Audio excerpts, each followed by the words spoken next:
kad jau aišku, jog šiose vietose žmonės gyveno seniai. Adomas Butrimas netoli Lopaičių, Viržulio Lūksto duburyje, rado prieš 9000 metų gyvenusio žynio palaikus. Susimastyti verčiančių sutapimų Lopaičiuose daug. Bene įdomiausias ir galintis būti atspirties taškų tyrinėjimams toli už Lopaičių, Žemaitijos ir net Lietuvos ribų yra tai, jog Lopaičiai glaudžiasi tiksliai Žemaitijos viduryje tarp Vadaksties, Šventosios, Nemuno ir Dubysos upių. Negana to, per Lopaičius ir už 7,5 km esančias spėjamas Vismaldų bei Vembutų šventvietės nubrėžus susikertančias linijas, ant jų apytikriai už 37,5 km yra Kražiai, Pakysys, Pakutuvėnai ir Paunšvystė. Už 75 km Petkūniškiai, Užpirdžiai, Būtingė ir Laižuva. O už 7,5 km be Vembutų ir Vismaldų Kentrakalnis ir Eidininkai. Aplankius šias iki šiol mažai žinomas ar visai istorijai nežinomas vietas ryškėja spėjimas, jog jose yra pagoniška kultūra menančių pėdsakų. Ąžuolų giraitė, degintini kapai, žmogaus rankų prisilietimus menantis, gal apeigoms naudoti akmenys. O žemėlapyje ryškėja kuri tinklų vadinama iki šiol tik teorijoje egzistuojanti lygiašonius rombus sudaranti linijų sistema. Anot Bavarijos medicinos bioklimatologijos tyrimo instituto direktoriaus daktaro Kuri, tokia, kokia rodo Žemės energetinės linijas ir jų susikirtimuose esančius ypatingus energetinius taškus. Vėl sutapimas. Gal sutapimas ir tai, kad tokia pat yra ir Kuri, ir nuo Lopaičių pradėto brėžti linijų tinklo kryptis. Iš šiaurės vakarų į pietryčius, o pietvakarių šiaurės rytų linija nuo šiaurės pietų magnetinės Žemės ašies yra pakrypusi tiek pat, kiek ir pasvirusi planeta. Vos už 15 km nuo Lopaičių Butrimo rastos Donkalnio žynio kapavietės amžius 9000 metų.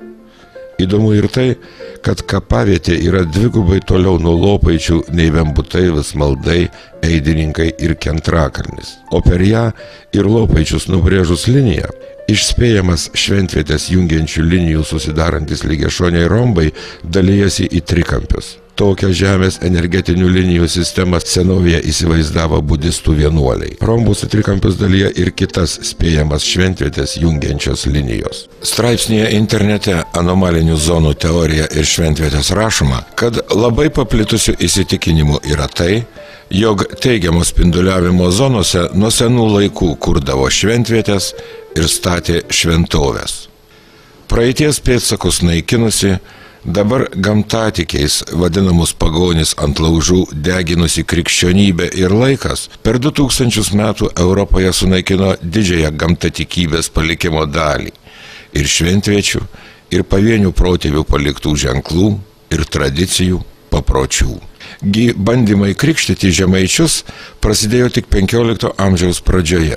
Tačiau Kuršo, dabartinės Liepojos, gimnazijos svetimų kalbų mokytojas 19 amžiaus viduryje užrašinėjęs žemaičių legendas, padavimus, daktaras Edmundas Vekenstetas sako, kad ir tuo laiku, praėjus daugiau kaip 400 metų nuo Žemaitijos krikšto pradžios, jos kaimuose dar gyva pagonybės dvasia. Vadinasi, čia yra didesnė tikimybė išlikti nesunaikintiems gamtatikybės ženklams ir juos rasti.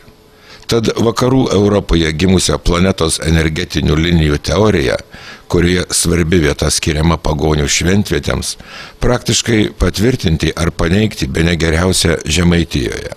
Tokie samprotavimai skamba lyg fantastika, tačiau atidžiau ir plačiau patyrinėjus, netikėjimą keičia susidomėjimas ir noras suvokti, kas aplink mus, mumyse.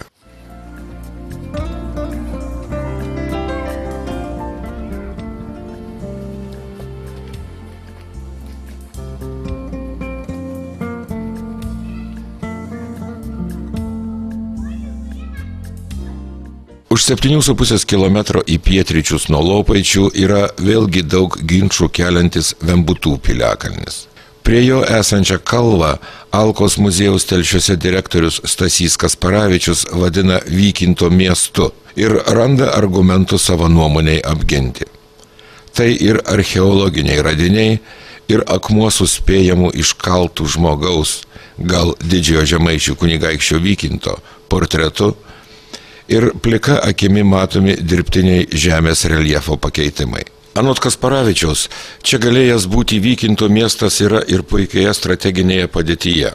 Nuo kalvos turėjo matytis ant daugelio aplinkinių piliakalnių uždegtų laužų dūmai, pranešimai apie pavojų. Iš Vykinto miesto juos pasiekti kariams reikėjo vos vienos dienos.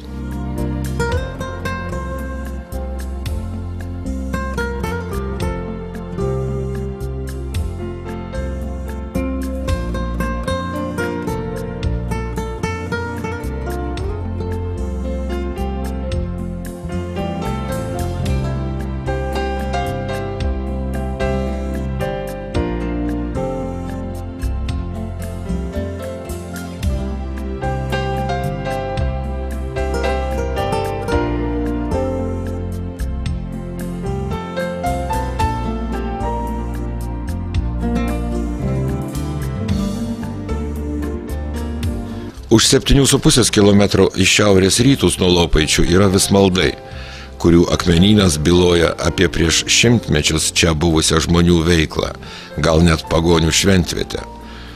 Toks manymas stiprėja dėl to, kad pastaruoju metu čia randama tokios pat formos kaip Lopaičiuose ir kitose spėjamose šventvietėse aptiktų akmenų.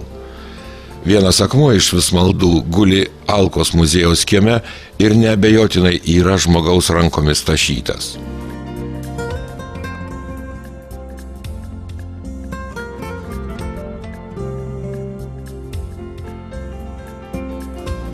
Už 7,5 km į šiaurės vakarus nuo Lopaičių yra Laurinaičių miškas, kuriame ant Daubulio upelio kranto miške kėpso pavieniai ir krūsnimis akmenys.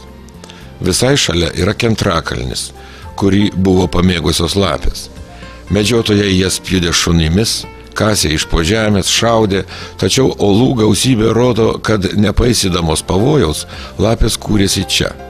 Lyg kažkokia žmogui nejaučiama energija jas traukė į šitą vietą. Be to, Kentrakalnį puikiai žinantis Tverų girininkijos girininkas Jonas Rekašius mano, kad jis gali būti nenatūralios kilmės, mat jo šlaitai pernelyg statūs. Už 7,5 km į pietvakarius nuo Lopaičių, Eidininkuose, visai šalia Laukės upelio yra labai piliakalnį ar alkakalnį primenanti kalvelė, o ant jos kapeliai, kuriems žmonės nuo senų senovės rinko vietas pagal jiems žinomus, o dabar jau tik spėjamus potyrius. Ši kalva savo šlaitais panaši į Kentrakalnį. Tad apie Lopaičius susidaro tikslus 7,5 km spindulio apskritimas. Be nuodugnių tyrinėjimų per drąsu būtų teigti, jog Lopaičiuose, Eidininkuose yra senovės žemaičių pėdsakų. Tačiau vis dėlto galima manyti, kad apie Lopaičius aiškėja linijų ir jų susikirtimų sistema. Už 37,5 km nuo Lopaičių vėlgi ant tų pačių linijų šiaurės rytuose yra Paunšvystė, pietryčiuose Kražiai, pietvakariuose Pakysys, šiaurės vakaruose Pakutuvėnai. Paunšvystė Telšių rajone vėlgi garsi akmenynų. Jame yra ir neabejotinai žmogaus rankomis apdirbtų riedulių, o gal net sudėliotų kol kas nesuprantamomis linijomis.